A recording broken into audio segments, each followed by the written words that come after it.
សូមគោរពជំរាបសួរពុកម៉ែបងប្អូនទាំងអស់គ្នាថ្ងៃនេះខ្ញុំកាត់បាន CB 650S 016គ្រឿងពណ៌ខ្មៅអូមិននិយាយថាទឹកថ្នាំវិញនៅ 70% ម៉ាស៊ីនតាំងសនំមកដែរដោះ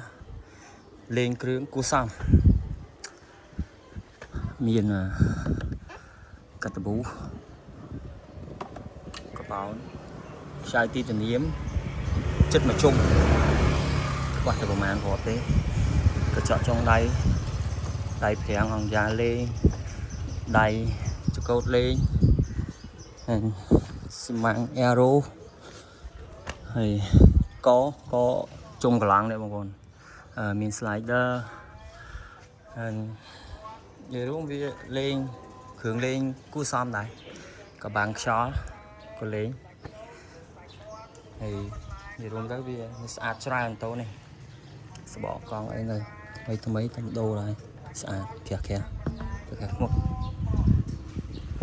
ស្បកមុខអីក្រាស់មុខទៅព្រួយlạiអែមស្អាតទាំងអស់លក់មិនសិនអែមស្អាតនិយាយរួមតោនេះស្អាត 70% 80% ហើយនៅស្អាតញងអីនៅក្រាស់ច្រវាក់អីនៅស្អាតបងអែម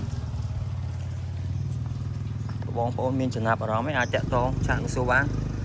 តម្លៃតែ25ជាងឯង25ជាងចរចាបានមកយើងមកតេស្តលេខទាំងអស់គ្នាចាំមើលសលេខរបស់វាមិនដែរ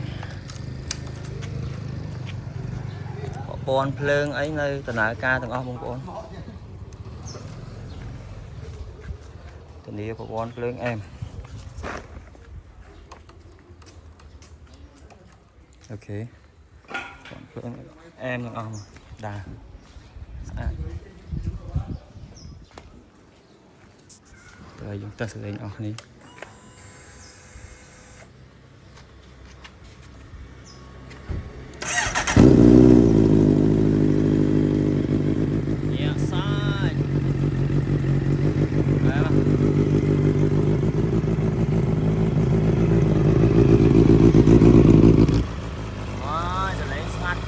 xong ấy nè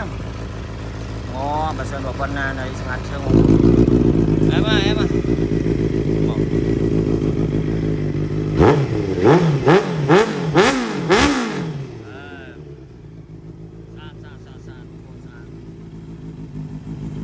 cho nó mà chặt tô mà ban lại một phay pram chiếng cho cha ban tận địa mà sân tận địa một con lương ơi mà em